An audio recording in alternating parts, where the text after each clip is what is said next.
He moved in on a rainy Thursday, the kind of day when the building smelled like damp carpet and forgotten detergent. The walls were thin, the lights hummed faintly, and everything felt temporary. But he liked that. A new start, no questions, no one to bother him. The first letter came 3 days later. A formal envelope slipped under his door. Noise complaint. Excessive footsteps after midnight. Possible disturbance of peace. He almost laughed. He hadn't even unpacked half his boxes. He threw it away, assuming it was a mistake. The second letter came 2 days after that. Unauthorized guests entering the premises at night. He lived alone. No one had come by. Still, the letter carried his name, his unit number, and the exact date and time of the supposed infraction. By the end of the week, the property manager knocked on his door. Not angry, just tired. Said she'd been getting complaints about him every other day. He tried to explain he didn't even know anyone in the building. She nodded, half listening, and mentioned that Mr. Bennett from 4B had been particularly persistent. Then she left, promising to look into it. He didn't think much about it until that night, when he checked the mailboxes downstairs. The slot for 4B still had a name tag, Bennett, R. He stared at it for a long time. The box was half full of unopened envelopes, the paper swollen from moisture. Rent notices, junk mail, old utility bills. He asked around the next morning. No one had seen Bennett.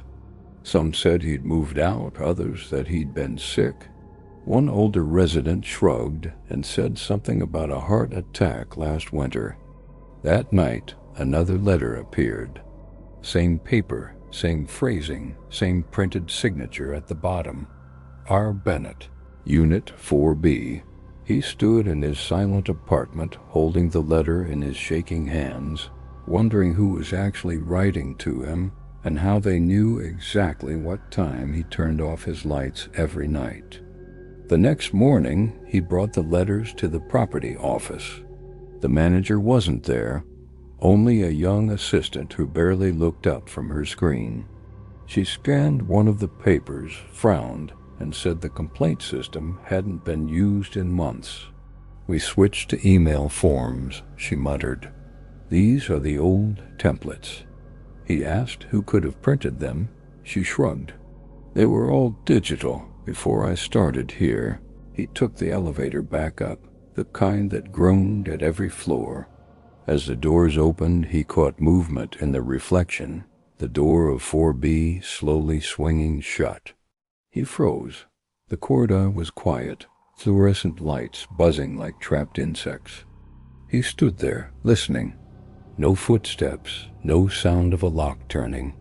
Just that dull, muffled silence of an empty building. He walked over and looked at the door. Untouched, dusty around the edges. A notice was taped above the peephole. Unit sealed for maintenance, do not enter. He went back to his apartment and tried to ignore the unease. Maybe a draft had moved the door. Maybe he imagined it. But later that night, while brushing his teeth, he heard faint knocking from the shared wall between his bathroom and 4B. 3 short knocks. A pause. Then 2. He held his breath, toothbrush still in hand, phone gathering on his lips. The sound didn't repeat.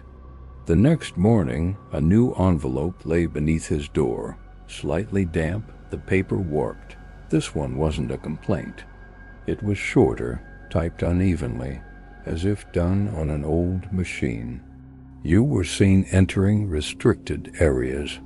Stay inside your unit. He sat on the floor for a long time, the letter trembling between his fingers. He hadn't left the building except to get groceries. There were no cameras in the hallways. No way anyone could have known his movements unless they'd been watching him from inside. he started noticing small changes. The doormat outside his door, slightly off-center. The chain lock hanging loose one morning, even though he was sure he'd latched it. Sometimes faint sounds of paper sliding under other doors in the night. The slow, deliberate drag of envelopes on old tile.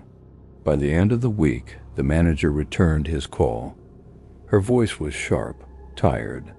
"You need to stop leaving complaints under other tenants' doors," she said. "We've received reports." He interrupted her. "What reports?" "Multiple units. Same handwriting, same signature. R. Bennett." He hung up before she finished. That night, he stayed up, watching the hallway through the peephole. Hours passed in stillness. Then, at 3:17 a.m., someone stepped into view. A man, slightly hunched, in faded clothes. He walked slowly, clutching a stack of envelopes. He stopped in front of each door, slid one underneath, and moved on. When he reached 4B, he didn't open the door. He just crouched and pushed an envelope under his own unit. Then he turned his head slightly, as if listening for something. The man's face was pale and expressionless, like someone rehearsing a routine he didn't fully understand. And then, just as quietly, he vanished back around the corner. The next morning, the hallway smelled faintly of dust and rain. Envelopes lay scattered like fallen leaves, identical, typed, and all signed R. Bennett. No one came out to collect them. No one spoke about them. The tenants moved silently, avoiding eye contact, as if they'd agreed to pretend nothing was happening. He waited until the building went quiet that evening. The sound of the elevator door shutting was the last thing he heard before the silence took over. He stood before 4B, his heart hammering so hard it seemed to echo through the walls. The notice was still taped to the door, but the tape had dried and curled at the corners. The seal wasn't official, just a printed label. He pressed the handle. It turned easily. The air inside was stale, heavy with the scent of old fabric and something metallic, like rust or dried ink. The lights didn't work. He used his phone's flashlight, the beam cutting through floating dust. Everything was perfectly arranged. The table, the chair, the old framed photo on the counter. A man standing in front of the same apartment building years ago, smiling faintly. Mail was stacked neatly by the door, each envelope identical, stamped, sealed. He'd picked one up, his own name printed neatly on the front. He opened it. "Stop entering my home." He backed away slowly, the beam of light trembling. There were more letters, hundreds, scattered in drawers, cupboards, even inside the fridge, all written in the same rhythm, all accusing him of things he hadn't done. The dates stretched back months before he'd even moved in. Something shifted above him, the low groan of the ceiling, followed by a faint thud. He turned the light upward. The plaster near the vent was cracked, dust trickling down. He stepped closer, climbed on the chair, and aimed the flashlight into the vent. Inside, there was movement. A hand, pale, thin, pulling back into the darkness. He stumbled down, the chair clattering to the floor. He rushed into the hall, heart racing, fumbling for his keys. The hallway was empty, all the doors closed.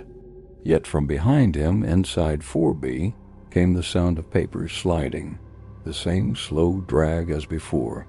He didn't sleep that night. He sat in his apartment, waiting for dawn, listening as letters slipped under his door every few hours. No footsteps, no voices, just the whisper of paper on tile. By morning, there was a pile of envelopes blocking the door, all of them identical, all of them typed. Each one said the same thing. "Stop pretending you don't live in 4B. The first time she mentioned his sister's name, he froze. He had never spoken to her before, just passed her in the hallway. That slow-moving woman in the faded robe who always smelled faintly of soap and boiled cabbage. But that morning, as he locked his door, she looked up from watering her plants and said, almost casually, "How's Emily doing after the interview?" He didn't respond right away. Emily's name had never come up with anyone in this building. He'd mentioned the interview once on a phone call 2 nights ago, alone in his apartment, window closed.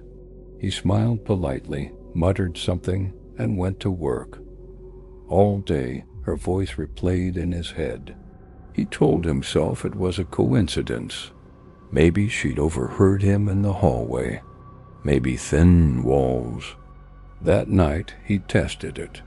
He made a call just to see if she'd pick up something again. He spoke softly, pacing the apartment, telling his friend about a made-up detail, that he'd gotten a new promotion at work, managing some imaginary project. The next morning she was there again, same spot, watering her plants. "Congratulations," she said, not looking at him.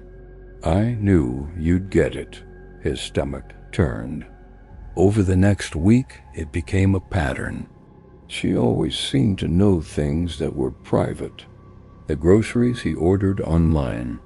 The name of the restaurant he'd thought about but never mentioned out loud. Once, she even said, "You should call your landlord back.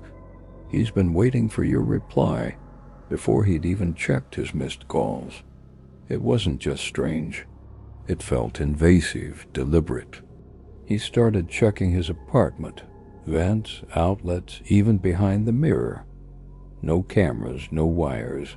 He unplugged his smart speaker. He turned off the Wi-Fi. Still, she knew. When he left the building one evening, he caught her watching him through the peephole. He could see her silhouette in the dim hall light, the small movement of the curtain as she stepped back. By the 5th night, paranoia had settled in like dust. He started whispering on the phone, sometimes typing messages instead of speaking. But the next morning she still smiled knowingly, as if she'd heard every word. He began to dread her voice, the calmness of it, the way she spoke like she'd lived inside his walls, listening for years. And then, one night, while trying to fall asleep, he heard it clearly, her voice faint through the vent above his bed. Not speaking to him this time, repeating his words. Every sentence he'd said on the phone that day, word for word. He barely slept that night. The moment her voice stopped echoing through the vent, he got up, turned on every light, and stood in the middle of the room like someone trying to find proof they weren't losing their mind. The next morning, the hallway felt heavier, quieter than usual. She wasn't outside watering her plants. Her door was closed, and there was no sound behind it. He lingered for a second, listening. Nothing. He left for work late, distracted. Every time he tried to focus, her voice came back, not the words themselves, but the cadence, soft, measured, like a recording of him played back with her tone. That evening, he brought home a small stepladder and a flashlight. He stood beneath the vent above his bed and unscrewed the cover. The air was cold, dry, carrying faint traces of dust and detergent. He reached in as far as he could, brushing the metal with his fingertips. Something scraped back, the faintest shift of sound, as if a wire or thin object moved deeper inside. He pulled back quickly, heart hammering. Then he saw it, a thin slit of light at the far end of the duct. It flickered like someone moving a flashlight. He stood there for minutes, frozen. The air hummed softly through the opening. Then faintly came her voice again, not a whisper this time, but a murmur, unclear words, overlapping, as though she were speaking into something that echoed back at her. The next day he asked the building superintendent if anyone had access to the ducts. The man frowned, said they hadn't been cleaned in years, and handed him a half-finished maintenance report. There, on the list of past repairs, was Unit 3 seawall vent insulation replaced. Ongoing noise complaint. That was her unit. He went back upstairs and pressed his ear to the vent again. It was midday, quiet outside. For a long time he heard nothing. Then a faint shuffle, paper rustling, someone writing, the scratch of a pen on the wall. That night she was waiting for him in the hallway. Her expression was calm, polite, but when she smiled, her lips trembled slightly. "You shouldn't touch the vents," she said. Her voice was soft, even not accusing, just certain. "It's better if you don't look where sound comes from." He didn't reply. He stepped past her, unlocked his door, and shut it quickly. He stood there on the other side, holding the lock, listening to her footsteps retreat. He checked again. No bugs, no wires, nothing hidden in the walls. He left his phone recording overnight, just to prove something was happening. When he played it back the next morning, the first few hours were silent. Then, around 2:40 a.m., there it was, the faint sound of her voice through the vent. But she wasn't talking about him this time. She was reading his own messages aloud, the ones he'd typed but never sent. He waited until Sunday. The building emptied out on weekends. Most tenants gone, the hallways quiet, the air stale. Perfect for what he needed to do. At noon he stood outside her door. No sound came from inside. He knocked once. Nothing. Again. Still silent. He tried the handle. It turned without resistance. The air inside felt heavy, humid, carrying a faint metallic scent, the same smell that drifted through his vent at night. The blinds were drawn tight, and the only light came from the hallway behind him. Her apartment was neat, almost painfully organized. Each object seemed placed with deliberate care.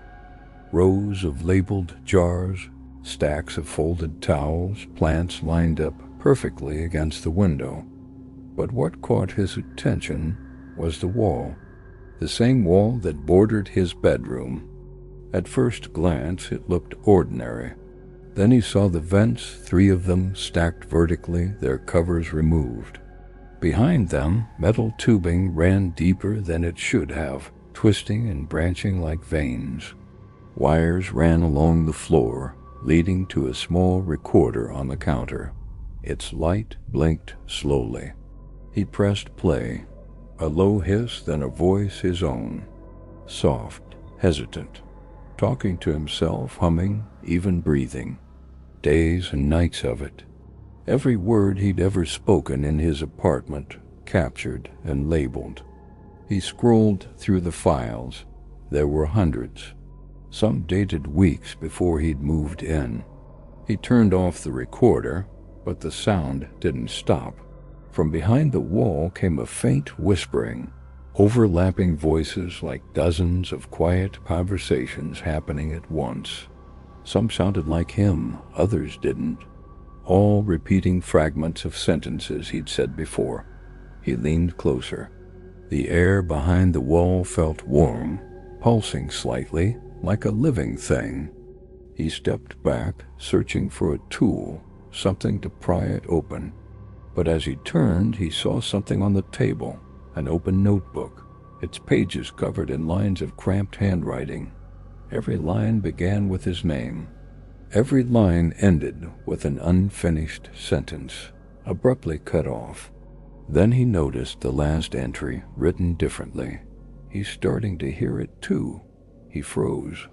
The whispering behind the wall grew louder, not angry, not desperate, just present, a layered echo like a dozen people breathing in unison. He stumbled out of the apartment, slamming the door. The sound stopped instantly. He didn't sleep that night, didn't eat. Every time he closed his eyes, he saw the open vent, the recorder's blinking light. By morning, her door was wide open. The plants gone, the furniture stripped bare. Only the vents remained, uncovered and humming faintly. The manager said the unit had been vacant for months. No one named her on record. No rent payments, nothing. That night, lying in bed, he turned toward the vent and whispered, "Who are you?" The response came almost immediately, his own voice, calm and steady. "Don't you remember? You moved in first." It showed up on a Monday night. A black sedan parked directly across the street from his building. Not new, not old, just ordinary, except it never left. At first, he barely noticed it. There were always cars lining the curb in that part of town. But by Thursday, when the rain had washed every other vehicle away, it was still there. Same spot, same angle, same dull reflection in the windshield that caught his living room window perfectly. He worked late most nights, came home past 10. The car was always there, its headlights off, its windows dark. Once he thought he saw movement inside, a faint shift of light, a flicker, but it could have been the street lamp. He started checking more often, morning, afternoon, late at night. The car never moved, not an inch. It was like it had grown roots into the pavement.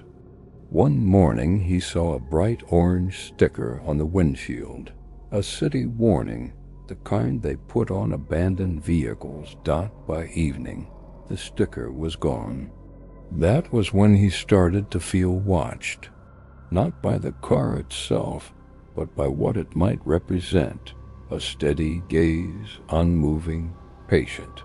He closed his blinds at night. Still, he could see its shape through the slats, a block of darkness framed by the sodium glow of the streetlights. He told himself it was paranoia. A car couldn't watch anyone. It was just metal, glass, and shadow.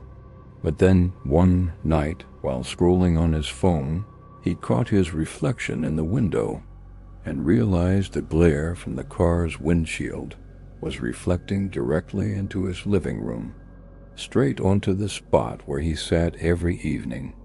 He stood up slowly, moved to the side. The light shifted with him. It was subtle, delayed, like whoever was behind that glass was adjusting too. He dropped the curtain and turned off the lamp. The street went dark, the car barely visible now, but he could still feel it, still sense the outline of that shape across the street, perfectly aligned with his window. By the weekend, he stopped opening his blinds altogether. But the next morning, when he looked outside through a small gap, something new caught his eye, a folded sheet of paper under his windshield wiper. 4 words, typed, not written. "I can see you too." He took the note to the police the next morning. The officer at the desk barely looked up, just asked if there'd been any direct threat or damage. When he said no, she sighed, made a short note on a pad, and told him to keep an eye on it. So he did. That evening he stood at his window, phone in hand, zooming in on the car's plate. The numbers came out clear, 7DNL92. He ran them through every free database he could find. Nothing. No matches. The closest record was a motorcycle in another state. The next morning, the plate was different. Same car, same parking spot, different numbers. He took photos, time-stamped them, sent them to the building manager. She replied a day later saying the spot wasn't part of their property. City jurisdiction, not her problem. That weekend, he started documenting everything. Each night, he took pictures at exactly 9 p.m. The same car, same shadowed windshield. But one photo, the one from Saturday, came out wrong. The reflection on the glass wasn't his window. It was his face, close up, grainy, as if the photo had been taken from inside the car itself. He stopped sleeping near the window. He unplugged his router, started keeping the lights dim. Still, he could feel it, the slow pressure of attention, the sense that someone was waiting for him to react. Then came the visit. A man in a city uniform knocked on his door one morning, holding a clipboard. Claimed to be from parking enforcement. Said there'd been a complaint about an unauthorized vehicle registered to this address. He frowned. I don't even own a car. The man looked confused, checked his clipboard. You're listed as the contact for the black sedan outside. He asked to see the form. The man hesitated, then showed him a printed page with his name, address, and signature, his own handwriting, identical but dated 3 weeks earlier. When he looked up again, the man was already walking down the hall, clipboard pressed tightly against his chest. That night he went out with a flashlight, hands trembling, and approached the car for the first time. Up close, it smelled faintly of ozone and dust, like old electronics. The license plate was gone. The windows were darker than they should have been, not tinted, but blacked out, as if painted from the inside. He circled it slowly, brushing his hand along the trunk. It was warm. Not from sunlight, the air was cold. Then faintly from inside he heard it, a soft click like a phone camera, followed by the sound of paper sliding under glass. When he looked at his own car mirror back in the apartment later, there was a folded note stuck to it. Same typewriter font, same message, only this time it read, "Stop looking at me." He couldn't throw the note away. Every time he tried, he'd stop halfway to the trash can, fingers tightening around the paper, like it was a piece of evidence. He started keeping it in a drawer, along with the photos, screenshots, timestamps, everything. It became a kind of case file, a record of something no one believed was happening. On Monday, he went to the DMV. He waited nearly 2 hours under flickering fluorescent lights before someone finally called his numbered dot. When he gave them the plate number, the clerk typed for a long time, frowning at her screen. "There's no active record under that plate," she said. But she leaned closer to the monitor. "There's a vehicle ID attached to your name. Black sedan. Registered 4 years ago." He felt a chill crawl up his spine. "That's impossible. I don't own a car." She turned the screen slightly. The document had his signature, his driver's license number, his current address. But the date of registration was from before he even moved into this building. He asked to print the file. She said she couldn't. It was flagged internal reference only. When he came home that evening, the sedan wasn't there. The space was empty for the first time in weeks. He stood by the window for hours, waiting. The absence felt wrong, louder than the car itself. He kept expecting headlights to cut across the lot, the sound of tires on gravel. But nothing came. Until 2:14 a.m., a single flash illuminated his living room. White, sharp, like a camera flash, followed by the faint echo of a car door closing. When he checked the lot, the sedan was back, parked one space closer to the building. He didn't sleep that night. Instead, he gathered everything, photos, notes, time stops and walked to the precinct before dawn. The officer at the front desk listened for maybe 30 seconds before cutting him off. "Sir, are you currently taking any medication?" He left before she could finish.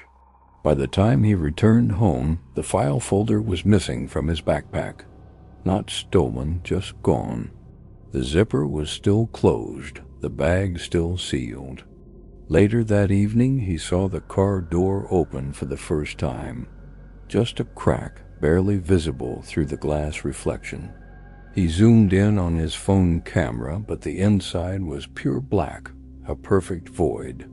He stood there until his phone battery died, staring, waiting for movement. Nothing. Then he saw it, a small white square fluttering in the wind beneath the wiper blade. He went down. His legs felt hollow. The paper was damp, but the words were still readable, typed in the same font as before. "You've been parked here for a long time." He looked up at his own reflection in the windshield, and for just a moment, the dark interior behind the glass seemed to match the layout of his apartment. The faint outline of his curtains, his lamp, and his own silhouette standing inside it.